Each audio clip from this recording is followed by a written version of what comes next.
to the October 2nd, 2025 Board of Zoning Appeals meeting. We'll go ahead and call the meeting to order. Let's start with a roll call. Board Member Scales. Present. Board Member Langley's present. Board Member Smith. Present. And Board Member Flushauer. Present. All right, so Board Member Beams is not with us yet, so I know traffic's bad out there, so he may join us. Let's move to citizen comments next. This is open for citizens to be heard on any issue or concern. If you'd like to speak on a specific item on the agenda, please wait until the citizen comment period for that item. For all citizen comments, please fill out a speaker card and hand that to staff. Come up to the microphone and state your name and address, and limit your comments to 2 minutes. And again, that table, if you haven't filled out a speaker card, staff can get those cards from you and pass those to the chair, just so we can make sure we capture those.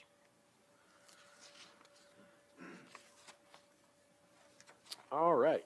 So are there any comments not related to an agenda item? We'll have time for each agenda item again to speak on those. All right, seeing none, let's move on to the minutes. Consideration of approval of the October 2nd, 2025 meeting minutes. Is there a motion? I move we approve the minutes. Motion for approval made by Board Member Smith. Is there a second? Second. Second by Board Member Scales. All in favor say aye. Aye.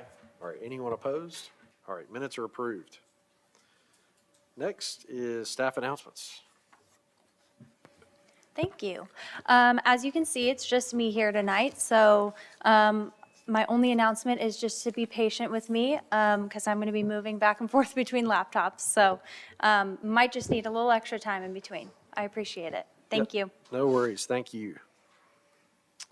All right, so next, it's hard for me to believe it is November 6th, but we are approving the calendar for the 2026, to make sure I get that year right, so it's going to be the 2026 BZA deadlines and schedules calendar.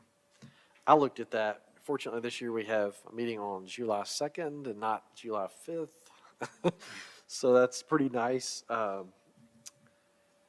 Is there a motion on approval of the 2026 BZA calendar and deadline schedule?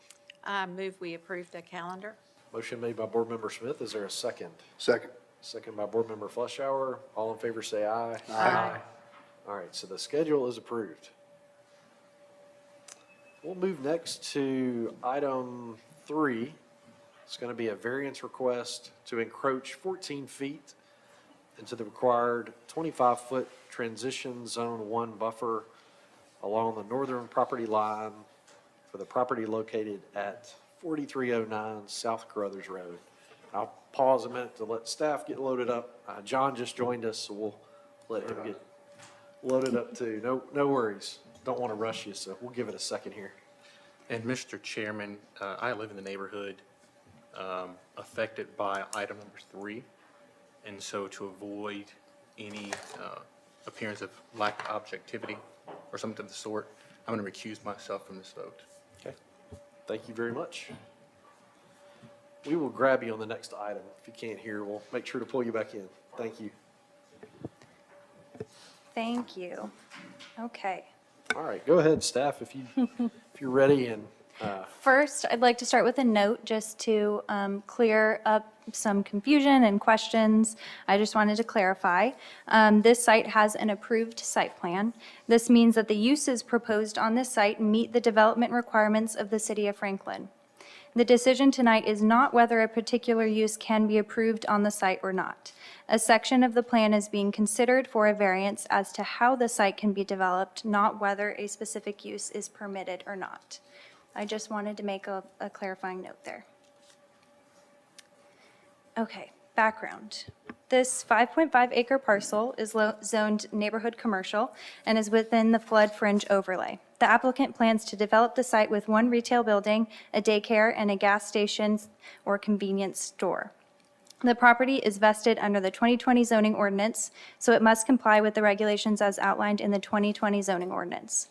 Per the 2020 zoning ordinance regulations, a 25-foot transition zone 1 buffer is required along the northern property line abutting a R2 zoned property.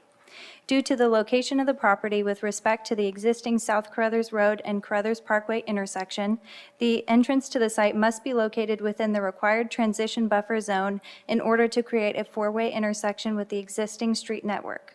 It should also be noted that this variance request was approved in April 2021 and then again in December 2023, but has since expired, hence the need to request the variance again. The applicant is requesting a variance to encroach 14 feet into the required 25-foot transition Zone 1 buffer along the northern property line. I'll now go into staff analysis. The BZA may authorize a variance only when the request has met all three criteria in accordance with the Franklin zoning ordinance and state law. Staff has completed an analysis of the request in light of the following three criteria. Criteria 1, where by reason of exceptional narrowness, shallowness, or shape of a specific piece of property at the time of the enactment of the zoning ordinance, or by reason of exceptional topographic conditions or other extraordinary and exceptional situations or conditions, such a piece of property is not able to accommodate development as required under this ordinance.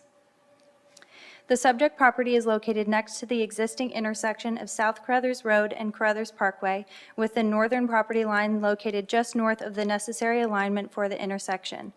The location of this property line in relation to the existing intersection alignment is an exceptional situation as it prevents the property from accommodating engineering standards to connect the entrance to the property with the intersection of South Carruthers Road and Carruthers Parkway. Staff finds this criteria is met. This criteria 2, the strict application of any provision enacted under the zoning ordinance would result in peculiar and exceptional practical difficulties for, or exceptional or undue hardship upon the owner of the property. Strict application of the zoning ordinance would prevent the entrance of the parcel from aligning with the existing intersection. For full access to the site, the City of Franklin engineering standards would require access to be either at the existing intersection or at least 800 feet from the existing intersection. However, the overall length of the property is less than 600 feet. The zoning ordinance transition zone buffer requirements would require the site entrance to be in a location that is not desirable for roadway connectivity and not supported by the city's engineering standards. This creates a hardship upon the owner, which requires the site entrance to be in the proposed location. Staff finds this criteria is met. Criteria 3. Such relief may be granted without substantial detriment to the public good and without substantially impairing the purpose and intent of the zoning ordinance. Staff finds that allowing encroachment into the buffer would not be a detriment to the public good and would not substantially impair the purpose and intent of the zoning ordinance. The transition zone buffer requirements in the zoning ordinance are intended to screen and separate new development from adjacent residential properties, which is still being addressed by the proposed project. The buffer is proposed to have a retaining wall and landscaping to maintain a transition buffer adjacent to the residential property to the north. Additionally, aligning the entrance to the site with the existing intersection would create a higher public safety environment for vehicles entering and exiting the site. Staff finds this criteria is met. Recommended motion. Staff recommends the Board of Zoning Appeals move to approve the variance request to encroach 14 feet into the required 25-foot transition Zone 1 buffer along the northern property line for the property located at 4309 South Carruthers Road because the criteria for granting a variance have been met. Thank you. Thank you, staff. Is the applicant present for this item? If you could step forward for us and add any additional comments you may have. If you can state your name too for us, it'd be great. Yes, Matt Huff with Gamble Design Collaborative. Thank you, Ariella. She did a great job of presenting it. But if you have any questions, I'm happy to answer. Thanks. All right, I've got two, do we have any additional speaker cards, Ariella? Oh, yes. Have we allowed this kind of variance anywhere else in Franklin? I mean, I've seen like quite a bit of frontage there. Yeah, we have a public comment period here coming up. Okay, sorry, Yep. I couldn't hear. Yeah, no worries. I know it's harder to hear and hear the echo as well, so. All right. Now we're going to open it up to citizen comments. I'll start with the 4 speaker cards that we have here. So just kind of in the order I received them. Miss Caroline Shore, you'd like to step forward for us and add your comments. Hello. As you said, my name is Caroline Shore. I live in Lockwood Glen, which is the subdivision opposite the proposed development. And while I understand that we are not here to discuss the rezoning, we're here to discuss the variance.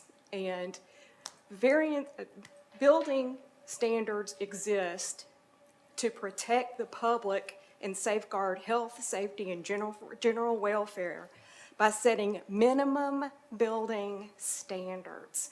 Minimum building standards.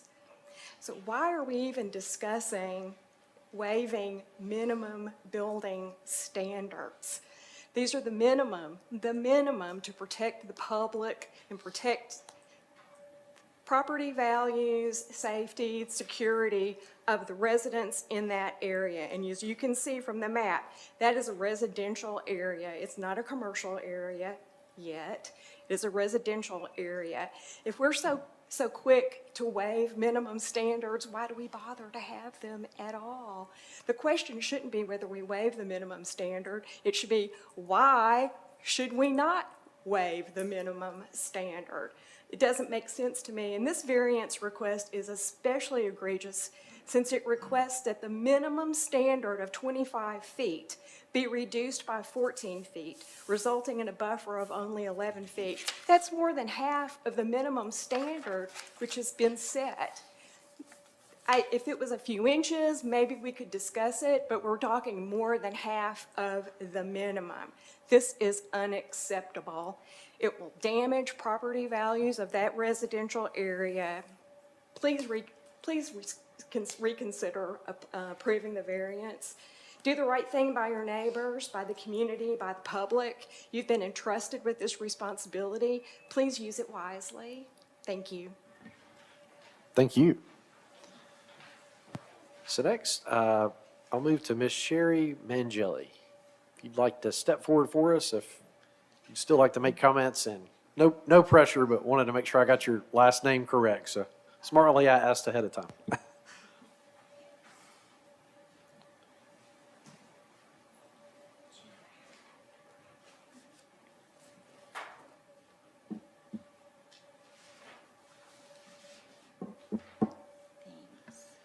And I think that green button is on. Just make sure the green button's lit up. Okay, perfect. Thank you. My name's Sherry Mangelli, and I reside at 1020 Mandarin Way in Falcon Creek subdivision.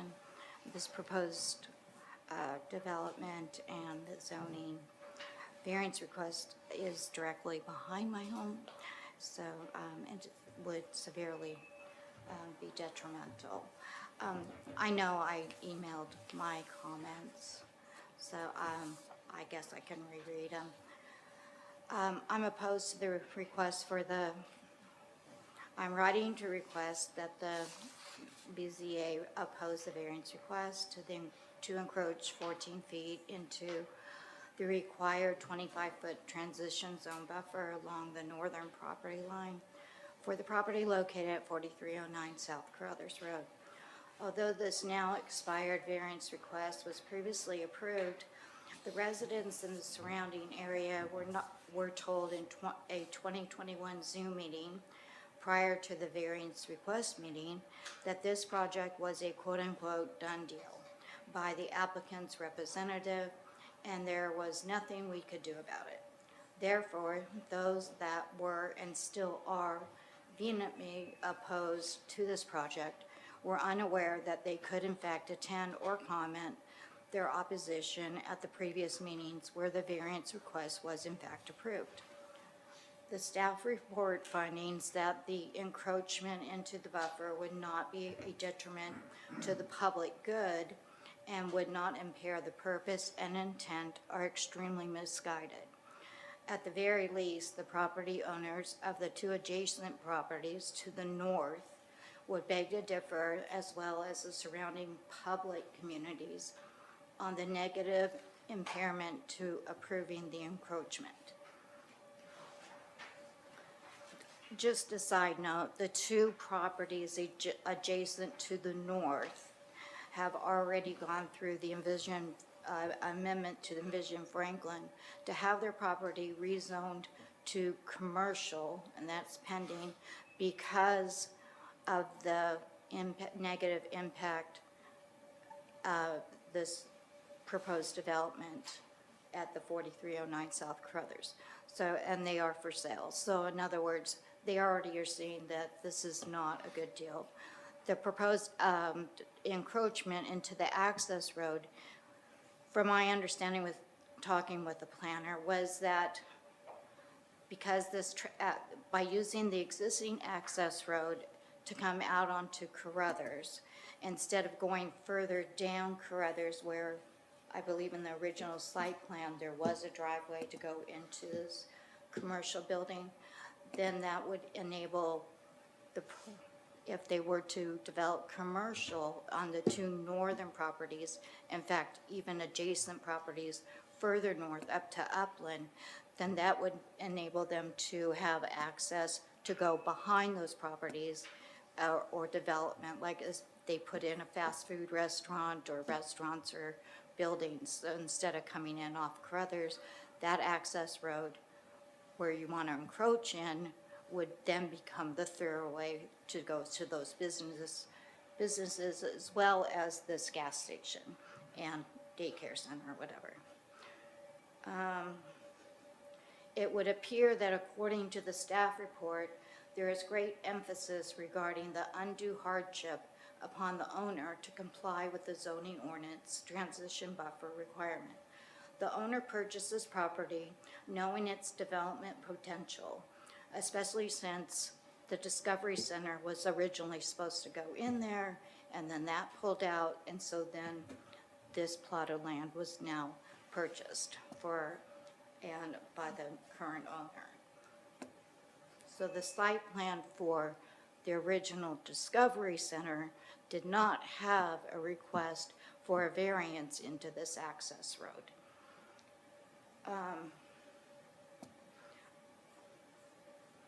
Let's see, I'm sorry.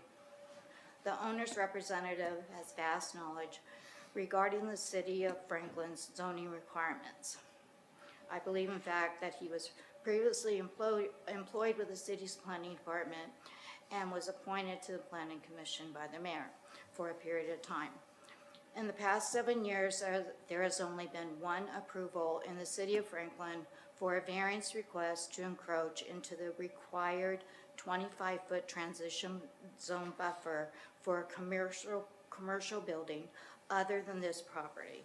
And that property was a commercial building in a entirely commercial area at 1228 Lakeview Drive, located over off of Royal Oaks and Lakeview Drive, and that was into a request to go into the roadway because it abutted I-65.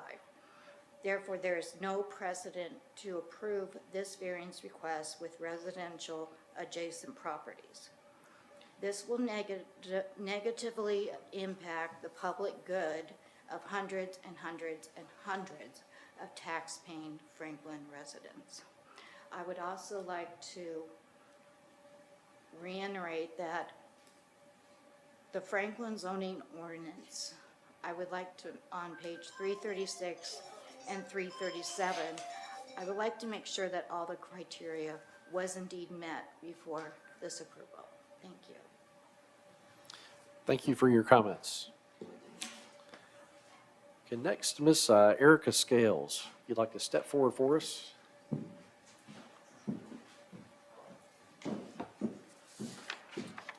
Good evening.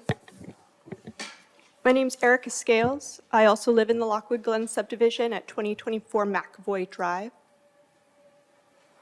In reviewing this site plan, I asked the question, does this variance request minimize the easement necessary to access the property, or does it maximize the land development? There are still about a dozen commercial properties in this area. Each one is expected to be developed over the coming years. Each developer will want to maximize their property. Therefore, each one will likely come through here requesting a variance for some reason.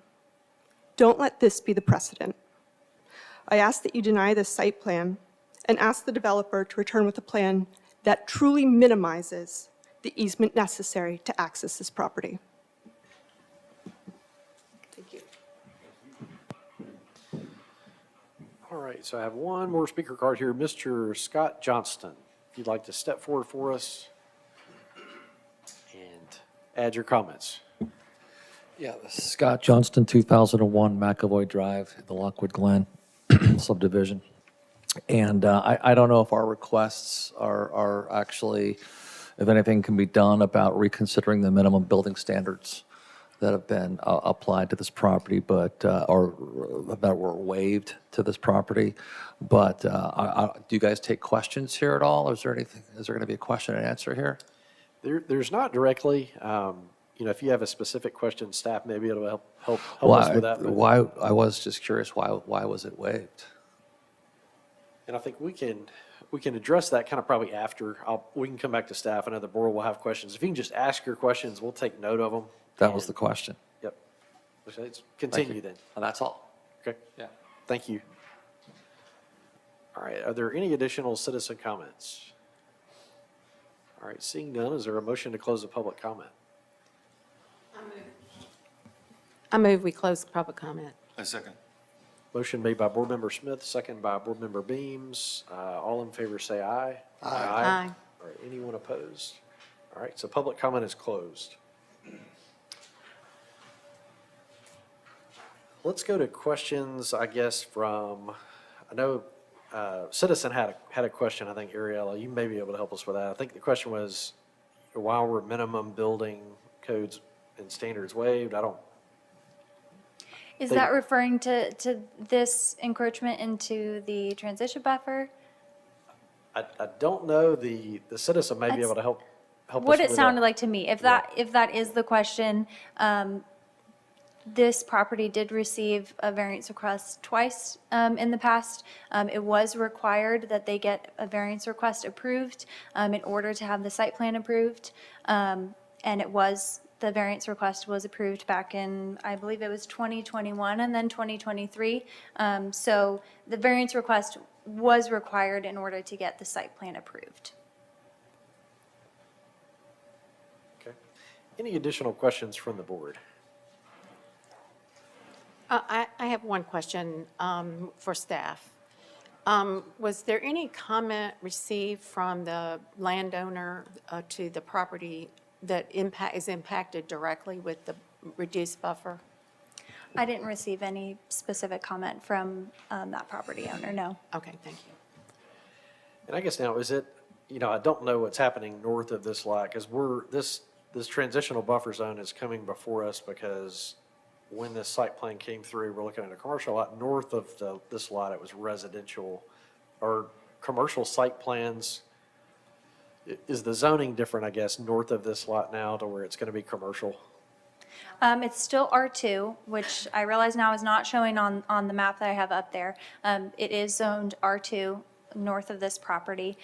We haven't had any formal applications submitted for a rezoning. I believe just questions asked. Okay, thank you. All right, any additional questions from the board, staff of the applicant?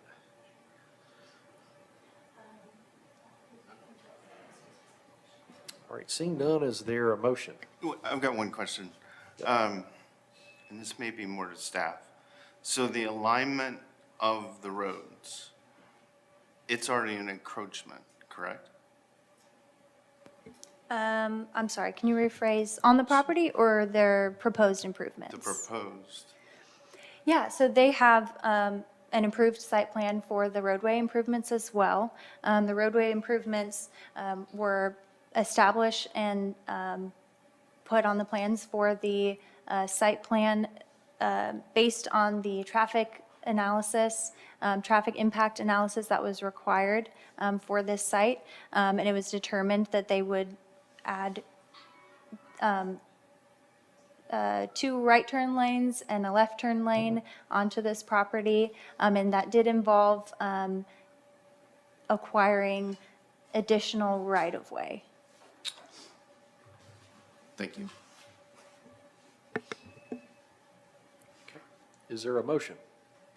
We can have discussion kind of after a motion, just want to get motion on the floor.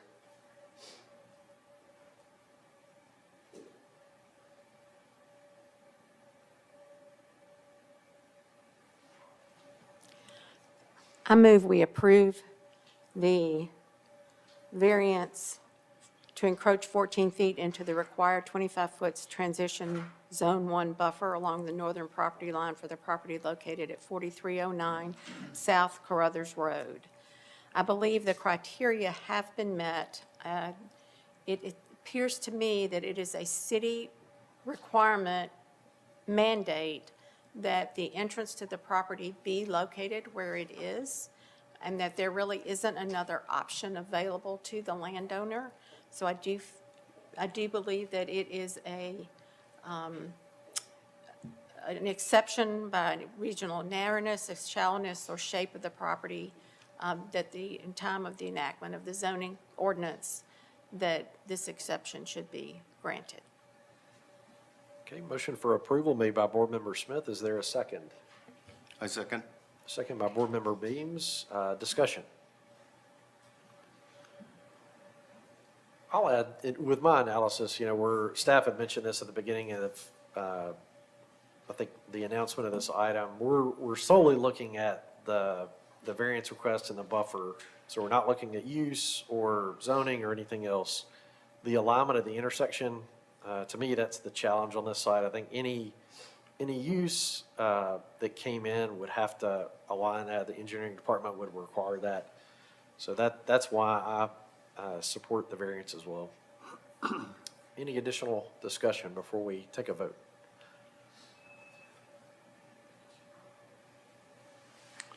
Well, I'm looking at this, and based on the alignment, when you come in and you turn left as if you were going to the convenience store, the aisleway coming in is adjacent to the property line, is that correct? Correct. So you're right, Correct. you're right on it. Yeah, you would be roughly 11 feet, the outside curb would be 11 feet off of the property line. Okay. And there's really no other way.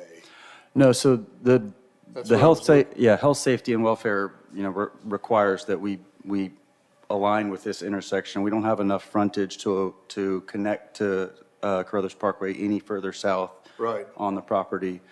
So this is where we have to connect, and we're just trying to make the best of the situation that we can on the north side. So that's what we've come and asked for, and I think we've done that in providing that there's going to be an 8-foot retaining wall there, and while the buffer is required to have a variety of evergreen and deciduous plantings, we're going to, especially in that 11-foot section, do only evergreen plantings in there, so that maximizes the opacity of the buffer where we don't have as much depth to it. And you're talking about on the north side. That's correct. Yes, sir. But I'm talking about where it fronts Carruthers. Okay. That's an aisleway coming into the property to access the pumps. So you come in and then you turn left around the building. So you go around the building and then come back through the middle. So there's not an alley or an alleyway. Okay, and that between the sidewalk, I can't Yeah, it's tough, see it's it. tough to see on that map. Yeah. Okay, If so, you go to the site plan, you can see it better. okay. Yeah, I'm looking at the site plan right now. Oh, I'm you just are. I'm trying to see. So you're gonna come in the entrance and you basically go past the retail to access That's the right. pumps and the convenience. And turn left and then, around the building, So you've rather done- than in So front. you've done all you can, Yeah. Yes, sir. from what I see. Okay, thank you. Any additional discussion? All right, let's go one by one on the vote. Board Member Beams. Approve. Board Member Langley, I approve. Board Member Smith. I approve. And Board Member Fleschauer. I approve. All right, so vote is unanimous. Variance is approved. Thank you.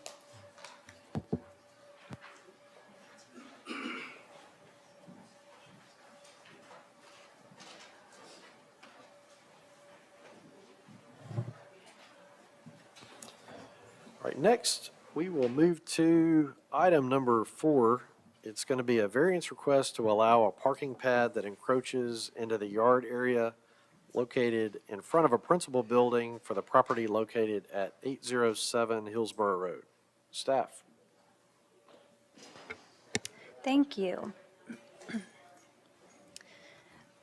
This 0.5 acre property is located at 807 Hillsborough Road and is zoned R1 Residential District. The property has an existing single-family house, and the applicant is proposing a parking pad along the driveway between the existing house and the street. I'll now go into staff analysis, and I'm not going to reread each criteria, so just let me know if you'd like me to repeat one.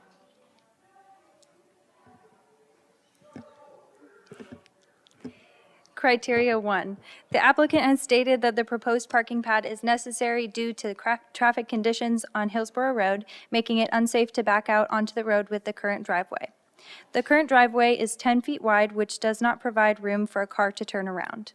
However, the existing driveway leads to an existing parking area behind the house where cars can turn around. In addition, the applicant is proposing to add a two-car garage and make the concrete parking area in the back larger than it currently is. This shows that the property can accommodate a reasonable amount of parking spaces and an area to turn around behind the house, which is in compliance with the zoning ordinance. The applicant has also stated a concern with people turning around in the front yard, but there are viable solutions that comply with the zoning ordinance. One solution would be a small wall along the driveway between the driveway and the front yard to prevent cars from turning around in the front yard. Staff finds this criteria is not met. Criteria 2.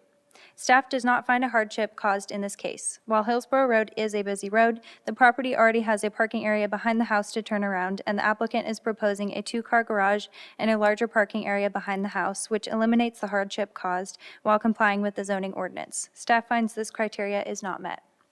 Criteria 3. Staff finds that this request would not be a detriment to the public good, but it would impair the intent of the zoning ordinance. The intent of the zoning ordinance in this case is to ensure that parking pads and cars are not at the forefront, so that the house is the visual focal point of the lot rather than parked cars. Locating the parking pad in front of the house impairs the intent of the zoning ordinance in this case. Staff finds this criteria is not met. Recommended motion. Staff recommends that the Board of Zoning Appeals move to deny the variance request to allow a parking pad that encroaches into the yard area located in front of the principal building for the property located at 807 Hillsborough Road, because the criteria for granting a variance have not been met. Thank you. Thank you, staff. Is the applicant present for this item? If you could step forward for us, and if you have any additional comments, if you can state your name and add any additional comments. Cody Crawford with Layson Building Company, speaking on behalf of Russ and Melanie Beasley, 807 Hillsborough Road. I guess just to address the criteria comments from the staff, I definitely agree that there is space behind the house for one and possibly two cars to turn around at any given time, and we are putting in a detached garage, two-car garage. The back parking area is not accessible, though. It's gated, and it's an electronic gate that can't be accessed unless the homeowners are home. The parking pad in the front is mainly to give deliveries and or visitors an opportunity to turn around. They also have a fair amount of what I would call unwanted visitors turning around, I guess, trying to get back to the school. The high school is directly across the street. In addition to that, even if the gate were to be open, any larger vehicles can't get through the gate. I was out there this afternoon. It measures at 9 feet, 8 inches across at the gate. And then on the last criteria, like I stated, we're building a two-car garage. The intent of the parking pad is not to have cars on it at all times by any means. 99% of the time it's not going to have cars on it. It's just there as a convenience for either guests to turn around, guests to park if there's not space in the back, or larger delivery vehicles to turn around. So I can definitely say we've had concrete trucks in the last 2 weeks that have had to back out onto Hillsborough Road during school traffic hours. So it is a hardship, but that's all I would say. Oh, and then one other question, and this certainly can't be answered today, but Ariella, do you know, were there any variance requests for 711, 803, or 1003? All three of those have parking pads in the front of the house. 711 is a very beautifully done driveway expansion, and then 803 is pretty much a gravel rectangle that's sitting in front of the house. And similar with 1003. So I know you won't have that on hand, but just curious. Thanks for your comments. All right, next we'll open it up for citizen comments. Are there any citizen comments on this item? All right, seeing none, is there a motion to close the public comment? A motion to close? Motion made by Board Member Beams. Is there a second? Second. Second by Board Member Smith. All in favor say aye. Aye. All right, seeing no one opposed, public comments closed. Questions from the board or questions, from the board of staff or the applicant?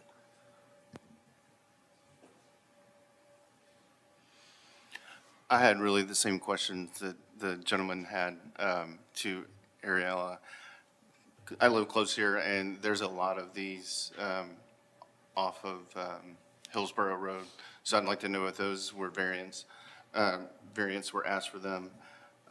There's one that has gravel in the whole front, and they just park wherever. So they, and then the current house that we're discussing in the current pad, I noticed it already has been graded for this, just as a note. Thank you. What was that last property that you were referring to that's been graded? 807's been graded 807. for the work trucks to park Oh. while we're working on the Yes. attached garage because there's not room behind the house. Thank you. So first, there are some properties that were established and built prior to this zoning ordinance regulation being put into place. And I can say there are other properties on the street that have been issued notice of violations for parking pads in the front yard area. I don't know if Shanna wants to make any further comment about that. I believe that's the situation with the parking pads in the front yard. Yes, as Ariella mentioned, there have been some notices of violation issued to some other homes that, in light, of this, we've noticed some that have been placed without approvals and permits, some that have been told no and did it anyway. So there have been notices of violations issued for some of them. And as she said, some have been in place prior to this regulation of the ordinance. Thanks. Any additional questions? Well, so unfortunately, we have a situation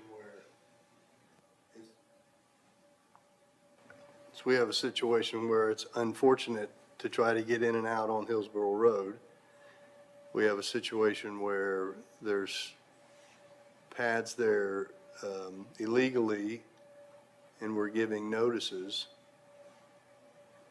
And now we have someone who's actually coming and asking. But if we set a precedence and say yes, then we have a problem with those that are getting ticketed for. Yeah, this has been in the zoning ordinance, hasn't it, staff? I mean, it's not a new requirement. Don't quote me on the exact date, but I think it was brought in like the 2008 ordinance. That's long enough far back for me. So, it's been there. All right, there's no other questions. I'm ready for a motion that we can probably discuss. I've got a couple comments, I know, just thinking through this as well, but is there a motion?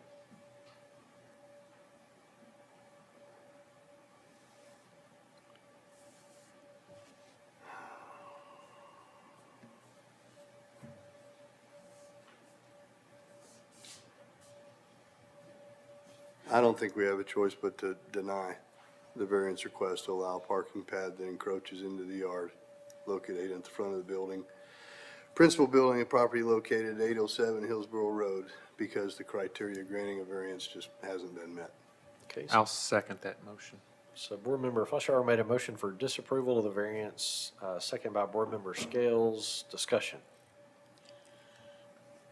Yeah, I also agree, but I do appreciate the fact that how difficult Hillsborough Road is. And Yes. how difficult it is for houses that are existing when I went to high school across the road a million years ago, Hillsborough Road wasn't quite that, when those houses were built, Hillsborough Road wasn't quite that Right. densely trafficked, and so I appreciate the situation. But also, most of the houses on that road have figured out a way around it, because predominantly, majority of those houses on that road do not have parking pads in the front. So they figured it out. So that's my comment. Go ahead.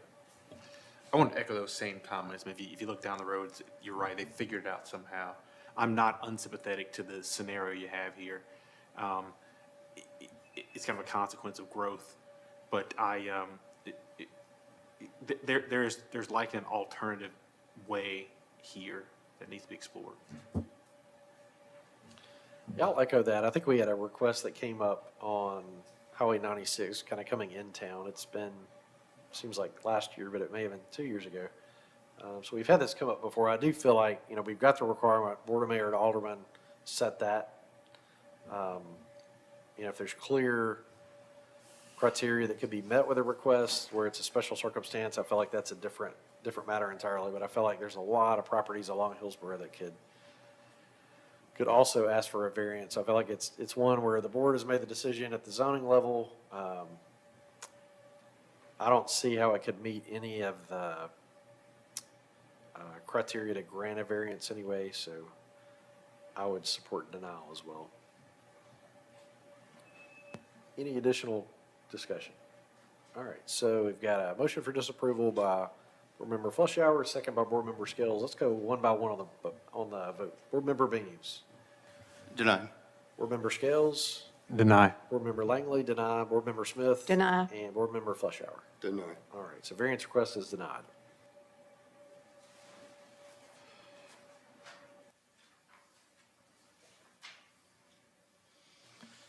All right, so next, let me just check my numbers to make sure we're in the right order here. So it is going to be item number 5, which is a variance request to allow columns without bases for a canopy for the property located at 1215 Hillsborough Road. Staff.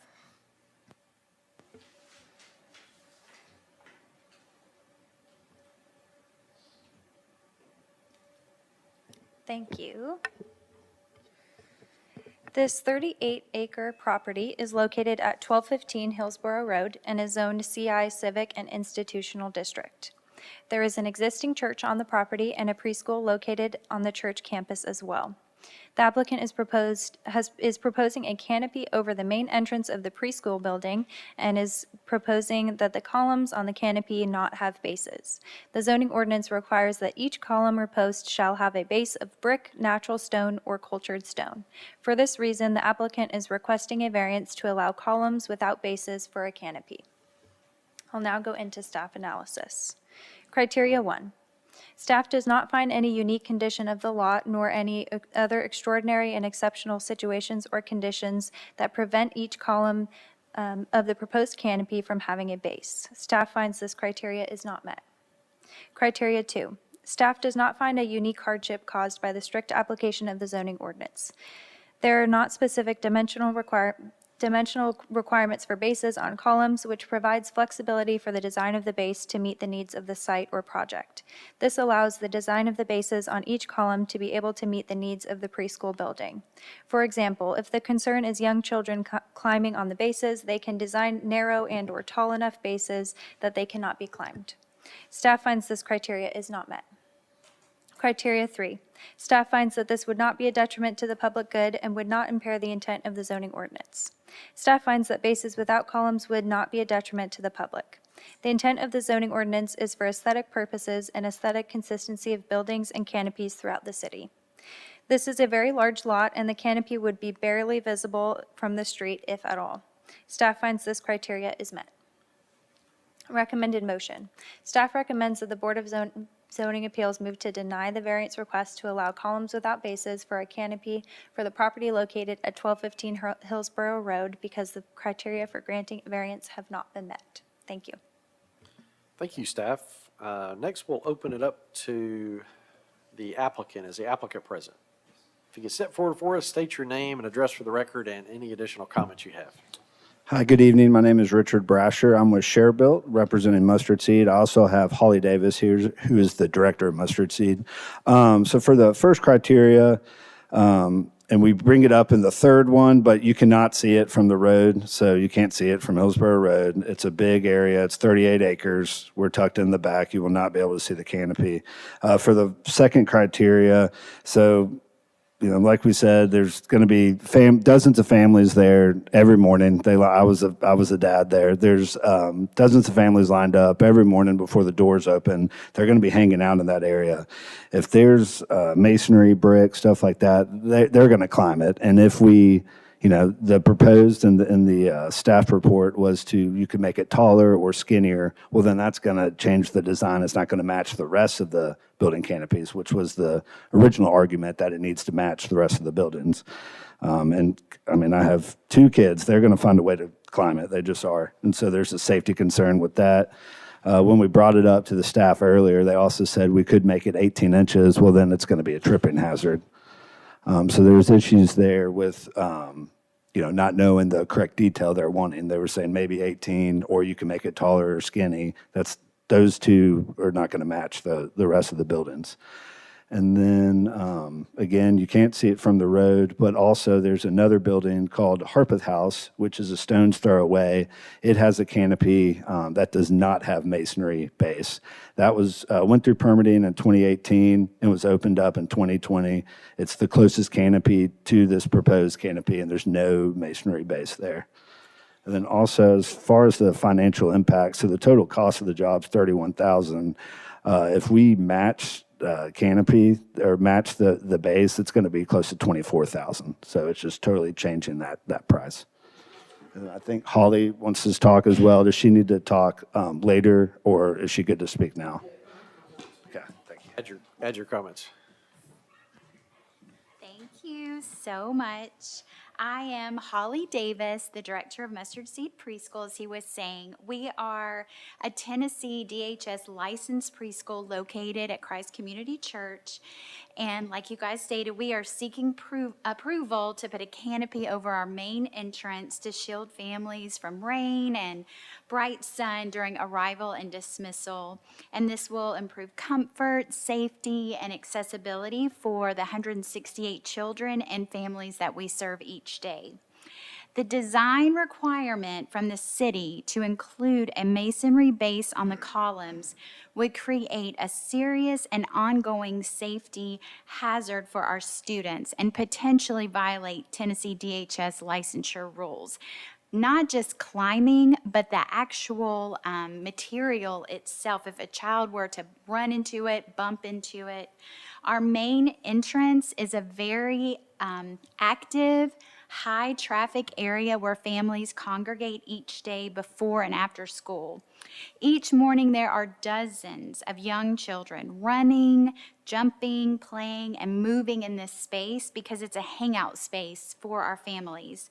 These are preschoolers. They're 3, 4, and 5-year-old children. They're still developing balance, coordination, and spatial awareness. And the brick masonry base on the church columns is extremely rough, with sharp, uneven edges that protrude at various depths. Even a light brush of a hand against it leaves visible scratches.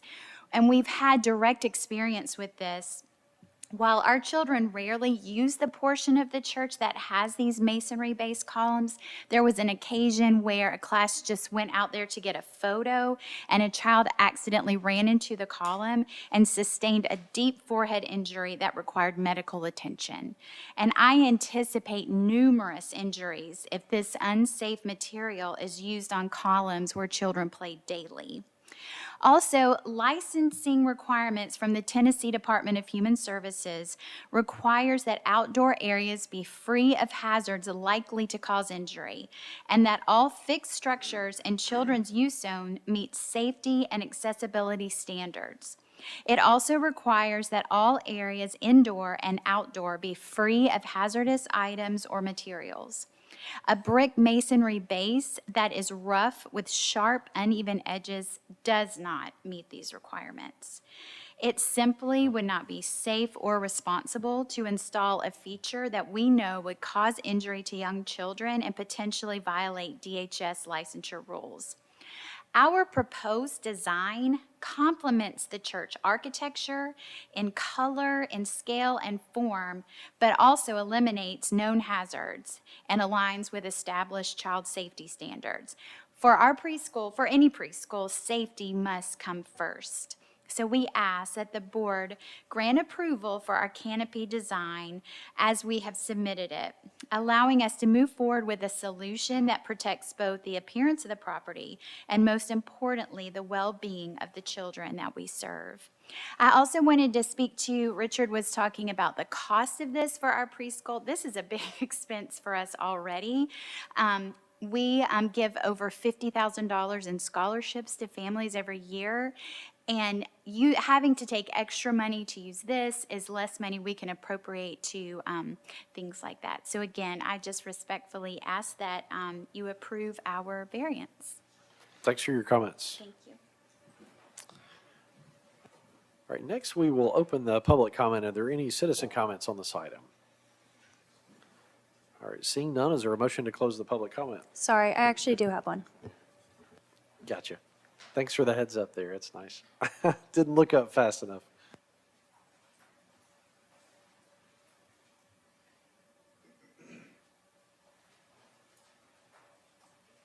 All right, so Mr. Richard Brasher, okay. First time doing this, so I filled that out, but yes. So I've obviously already spoken. That's excellent. Well, it just speaks to how we like citizen participation. Don't want to leave anybody out, so. All right, are there any other comments? All right, is there a motion to close the public comment? Motion to close. Motion made by Board Member Fleischauer. Is there a second? I second. Second by Board Member Beams. All in favor say aye. Aye. All right, so public comments closed. Questions from the board? I have an initial question, and this is for staff. Are you aware of any other preschools that have installed canopies and received a variance not to have this masonry base? I'm not aware of any that have received a variance to not provide columns. I do know just from drive-arounds and looking more into this as this variance has come up, that there are preschools in the city of Franklin that have canopies with bases on the columns. Okay. I'm just looking at this too so the zoning requirement, is it only commercial or is it every canopy in the city? I believe it's just every canopy in the city. It's because it's under accessory uses and structures. Gotcha. Not well thought out. All right. Okay. That's helpful. Any additional questions? Staff, was there a variance for the Harp of the House?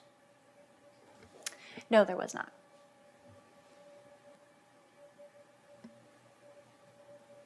Okay.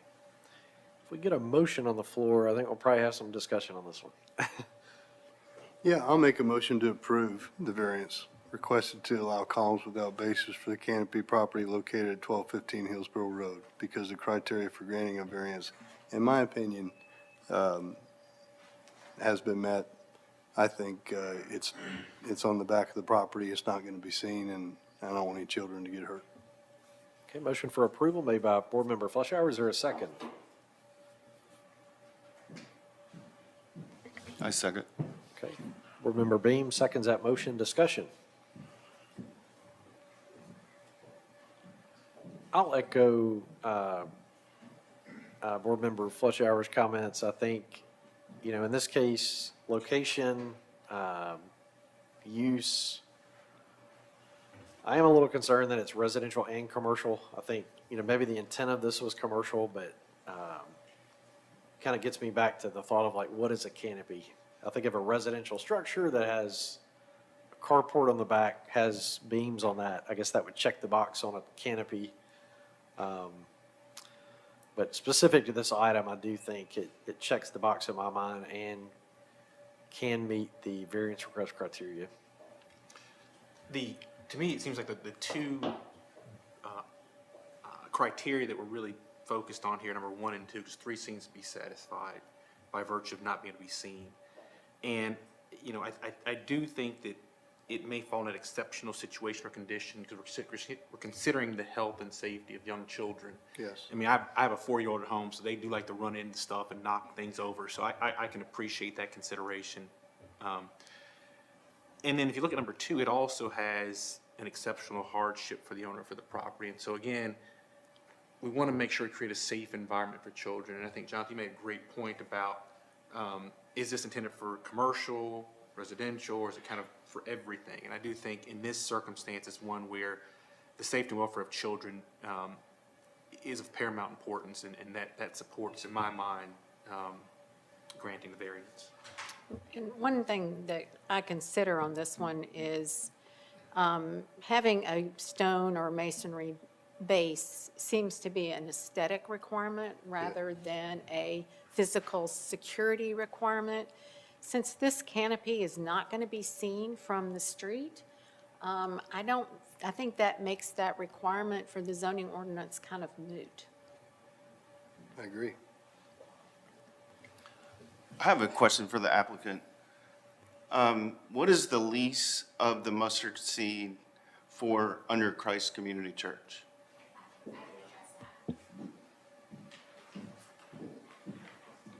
We are a ministry of Christ Community Church, so we do not pay a lease to the church. Does that answer your question? Is that, It does. Why I'm asking the question is if the use of the space where I know mustard seed is, Yeah. where it wraps, if it was to turn into something else and you guys go and build another building, no. now we're not contextually staying in the architecture, is why I'm asking Yeah. that question. No, we are a part of the church. We're not a school that is renting space at the church. All right, thank you. Any further discussion? All right, so motion and a second for approval. Let's go one by one on the vote. So Board Member Beams. I approve. Board Member Scales. Approve. Board Member Langley, approve. Board Member Smith. Approve. And Board Member Fleischhauer. Approve. All right, so this variance is approved.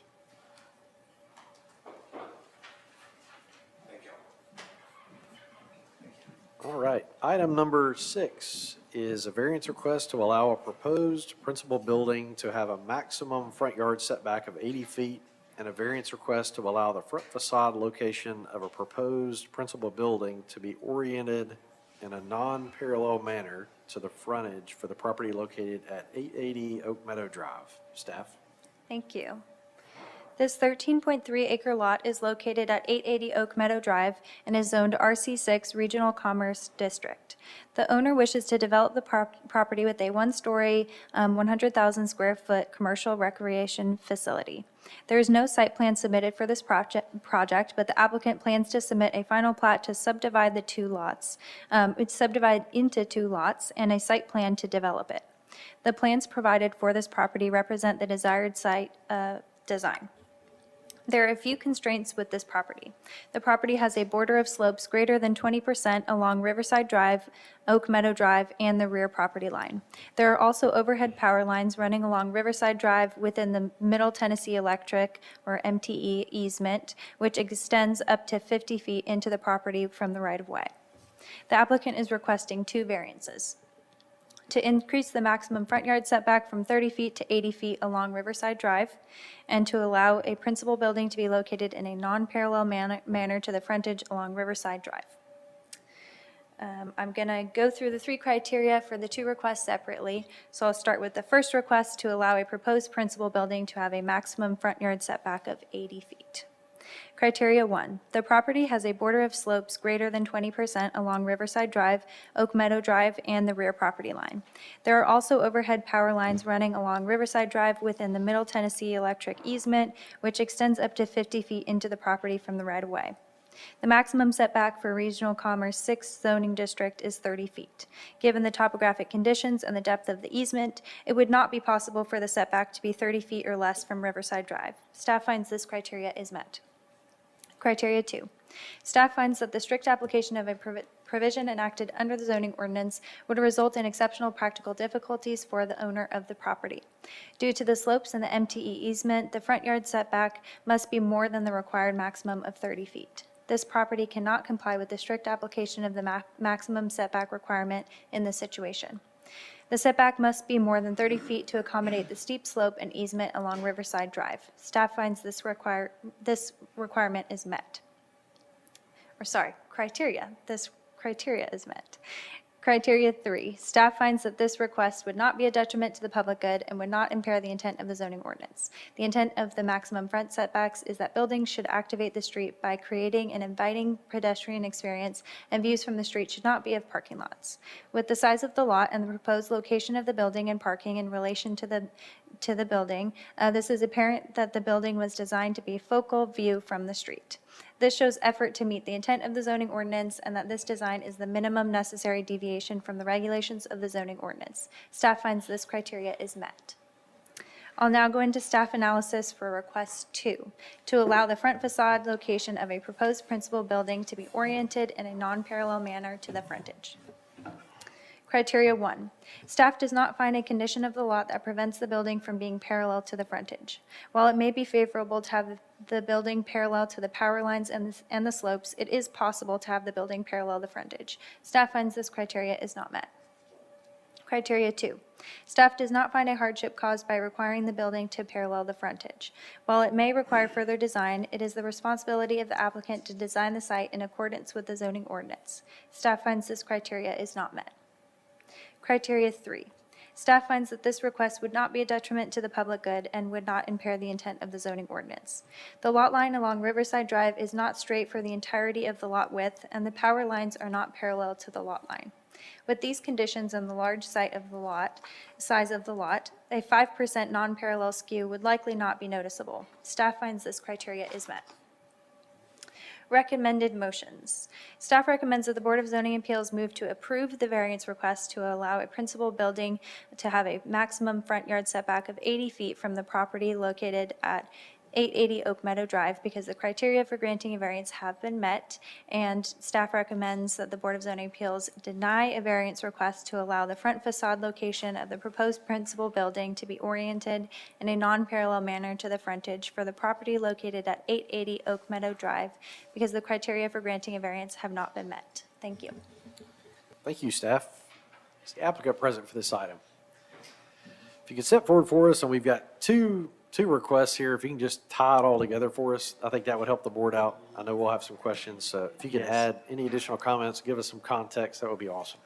Good evening. My name's Scotty Bernick. I'm a landscape architect with Reagan Smith. We were engaged to look at this property to both do a survey on it, field run survey, and look at the development as a whole to pursue site plans. It's an undeveloped tract, as you're probably aware. I've had the privilege of looking at the site for over a decade from multiple different people. And with that, it's sort of a point I wanted to make. You'll probably recall that the zoning ordinance changed back in 2019, late December, and we had a substantial change to the zoning code. And what happened is we went to a more form-based code. I'd say it's a really good thing. The form-based code has some items that are a lot more restrictive, and it also has items that are more flexible. That said, what happened when the zoning code evolved for this property, originally there was a setback where you had a 30-foot minimum, meaning your building had to be 30 foot or further away from the right-of-way. With the updated zoning code, it says you have to be within 5 foot to 30 foot, so it actually forces it up. It's trying to get a form base, make a very walkable space is the intent of the code for that.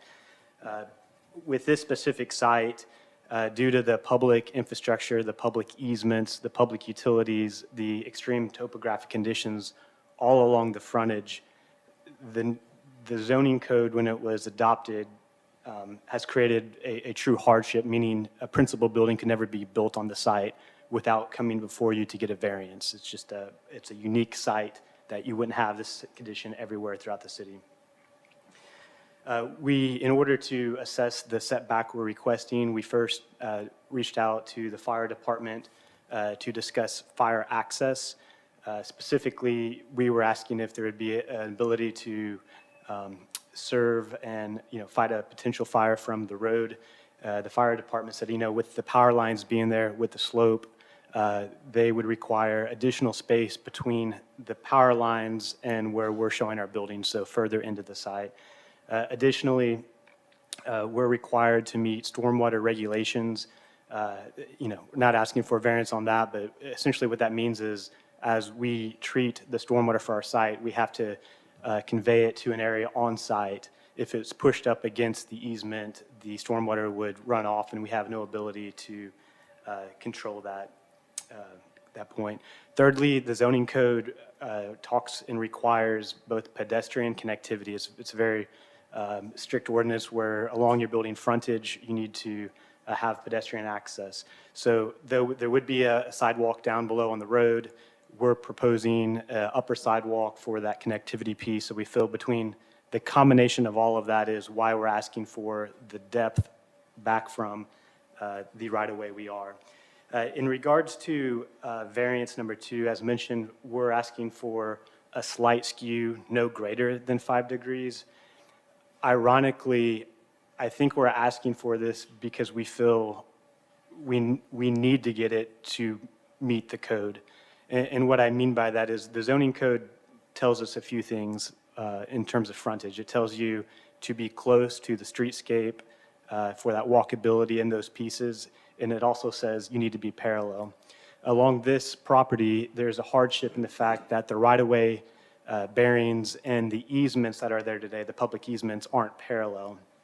An example would be if we pushed a building directly to the easement, it would not be parallel because it's as close as we could possibly get. By skewing it up to 5 degrees or kicking it, therefore we could be more parallel, though we're pulling the building further away from the right-of-way. This is minimal. I don't know that it's a game changer either way. We sort of feel like it's ethically responsible to say this is a variance because it keeps our building as close to the right-of-way as we can get it, which is a code requirement. So it's sort of this gotcha moment. I think as you look at the plan, you'll get an idea that we're not asking for, a 70-degree, something crazy. Staff noted in their comments that it will likely be unseen from the right-of-way. Our frontage is Riverside, followed by I-65. Not sure a lot of people will see it. But the request of the variance is, I think, one, to be honest, to go above and beyond and say, hey, I think this is a piece where we're stuck here. The goal is to meet the intent, the spirit of the zoning code, to have it as close as we can. If I look at it, I would say you probably can't tell if it's parallel or not on the plan, but that's us just trying to identify and recognize those pieces. Out of respect for time, I'll sit down, but available for questions at the appropriate time. Thank you. That's helpful. Thanks for your comments. All right. Are there any citizen comments on this item? All right. Seeing none, is there a question from the board? Can you explain again, if you do not have the 5% slant, what's the impact? Sure. The 5% slant, because the easement line and the right-of-way sort of skew like this. I'm overemphasizing it. So if we pull up the building, that skew, let's say, get as close to this line, which is the closest line we have, the regulated line. The skew, we could kick out a few feet or probably a few feet, and more appropriately parallel the right-of-way bearings. On Riverside? On Riverside. So as you come down towards Oak Meadow, in that curve, what you're saying is you're going to try to skew away from it as the curve goes down to Oak Meadow? Because where are you going to put your Right. stormwater? Sure. Won't you put it down in that corner? It will. So the building we're looking at really is along more of the straighter part of Right, Oak on Meadow. Riverside, right? So again, it's sort of this interpretation of are we parallel or not? I think this is a piece say, hey, I think we are, but if not, this is what we want to do. Do you think don't you think you'd be able to stay parallel and still make it Yeah. work? Yeah, I do, but I think the challenge and the reason we're asking for the variance is as we parallel, you inevitably kick your building corner out, which gets further away from the right-of-way, Right. which is the whole goal of variance 1. So we're talking little pieces here. I think, again, It's Our going to goal cut is- down on your footage it's not a square, or parking or. I mean, it's not a parking or a square footage per se. The skew helps in addition to, Say we don't give you the skew, which obviously Yeah. it doesn't look like It doesn't sound like we're going to. Okay, What sure. does that do to your design?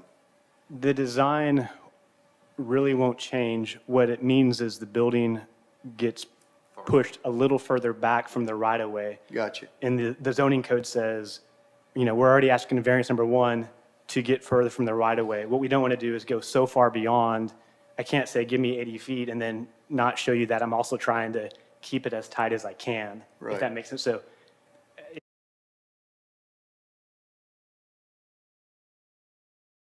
and which one do we prioritize? I think regardless, it's probably not going to be visible, but I also felt like I needed to come up and identify it and let you know why we're asking for it to try and meet the code, because we think that, again, that getting that proximity, that closeness is, you know, we're talking degrees here. It's not a big deal, but it's maybe the right design. And you say you're going to be imperceptible, essentially imperceptible, the scan, Yeah, I mean, yeah, 5 degrees, so it's minimal. I think this may help, just boiling it down. The exhibit we're looking at on the screen, and I think that's above my head as well, hopefully.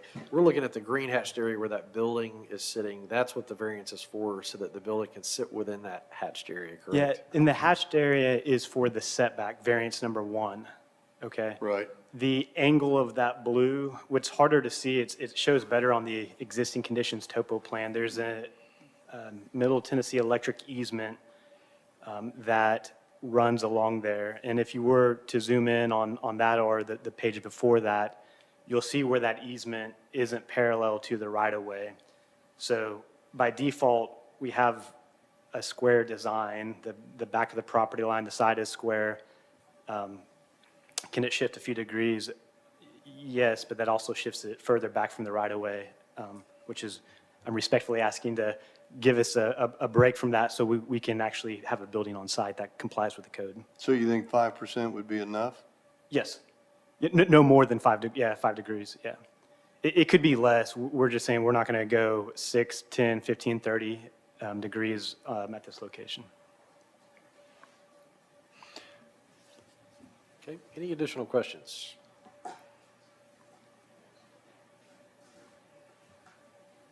All right, is there a motion?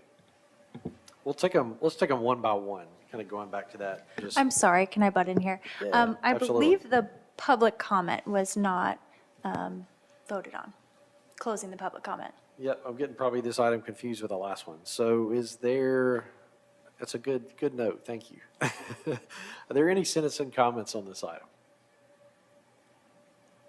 We'll let that drop before we close it. Or is there a motion to close the public comment? Motion to close.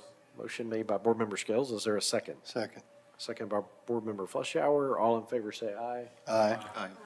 Aye as well for me. So public comments closed. Any additional questions or anything? I'm ready to entertain a motion if you guys are ready. Item number 5. Six. Yes, 6. Six. So, We're going to do one at a time? one at a time. Mhm. Yep, so let's go back to that. I think I'm, you can tell we're 6 items in, I'm getting tired. So let's go one by one. So the first one, let's take the variance request on the 80-foot rear Yeah. front yard setback. Let's take that one first. So is there a motion on that item? So on the 80-foot setback, I move to approve the variance request to allow a proposed principal building to have a maximum front yard setback of 80 feet from the property line located at 880 Oak Meadow Drive because the criteria for granting a variance have been met. Second. Okay, motion for approval of the first variance request on the front yard setback requirement. Motion made by Board Member Scales, second by Board Member Smith. Discussion. So I think the staff report clearly lays out why the criteria have been met, and I think the comments from the applicant also demonstrate quite clearly that the criteria have been met. And so for those reasons, I think it's appropriate to approve the variance request. I agree with that as well. Any additional comments, discussion? All right, let's go one by one on the vote. So we got a motion for approval and a second. Board Member Beams. I approve. Board Member Scales. Approve. Board Member Langley, I approve. Board Member Smith. I approve. And Board Member Fleischauer. I approve. All right, so let's take now the second variance request. And this is for the front facade location for the principal building to be oriented in a non-parallel manner. I won't read the rest of that. Second variance request. So then, I move to approve a variance request to allow a front facade location of proposed building to be oriented in a non-parallel manner, no greater than 5% to the frontage for the property located at 880 Meadow Drive, because the criteria for granting a variance have been met. Okay, motion for approval made by Board Member Scales. He added the 5-degree that the applicant mentioned. Is there a second? I second. Second by Board Member Beams. Discussion.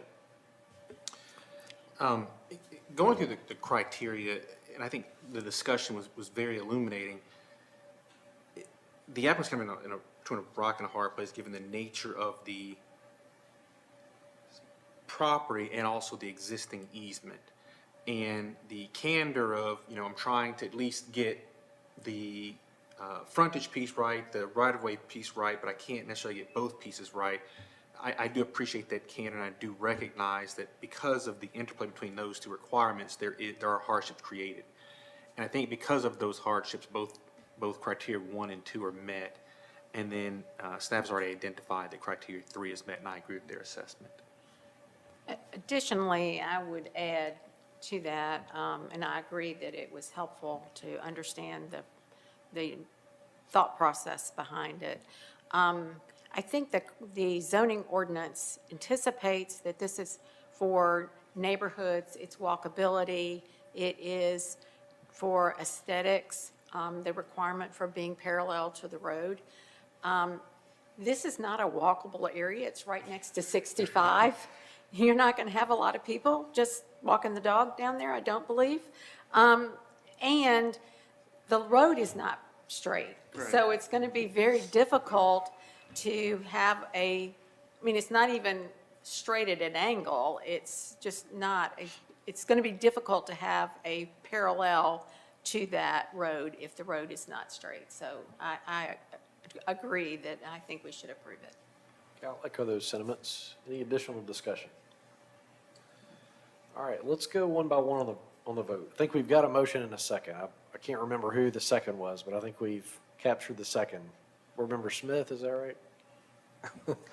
Scales made the motion and Beams seconded. Beams, okay. Yeah, John. Credit where credit's due down there. So let's go one by one. So Board Member Beams. I approve. Board Member Scales. Approve. Board Member Langley, I approve. Board Member Smith. Approve. And Board Member Fleischauer. Approved. All right. So variance requests, both of those are approved.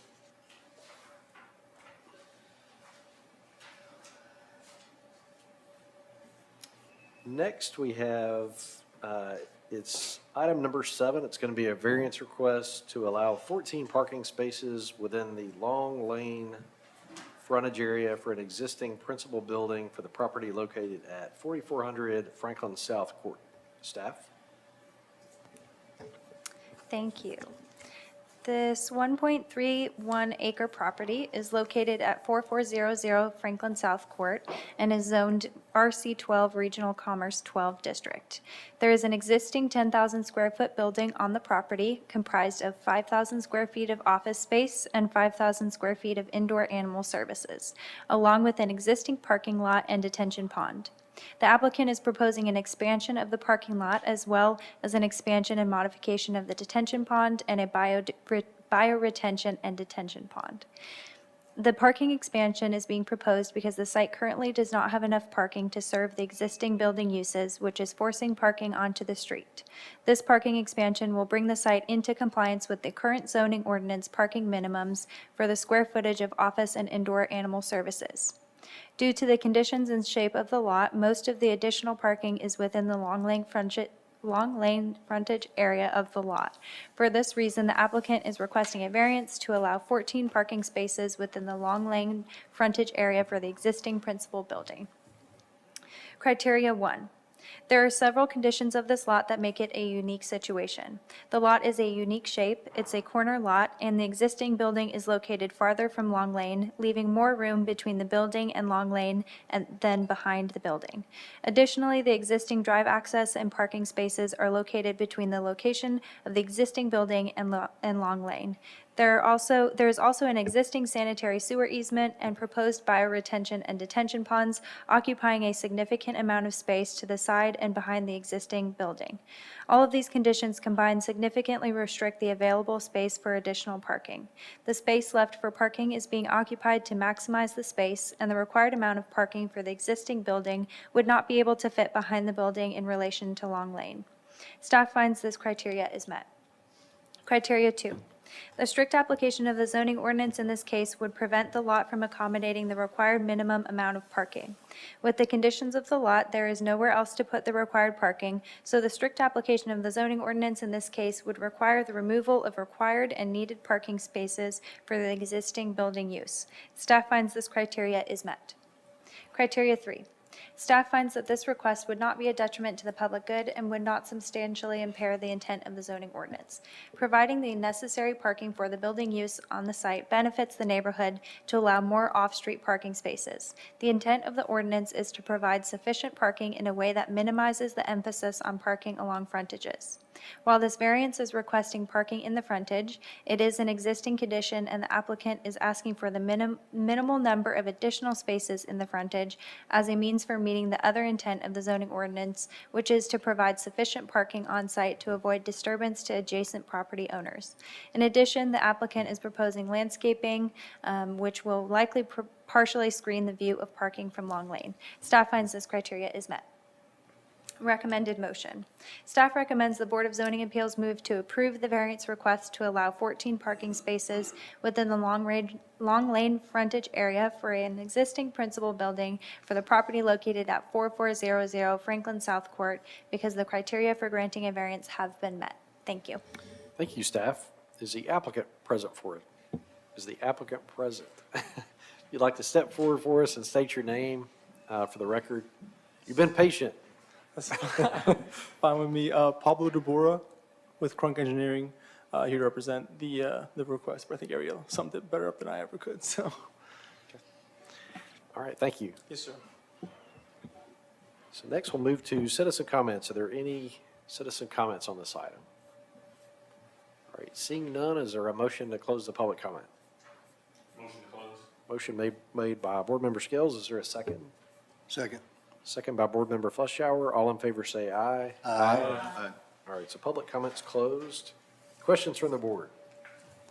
Or a motion? I move we approve the variance to allow 14 parking spaces within the Long Lane frontage area for an existing principal building for the property located at 4400 Franklin South Court because the criteria have been met.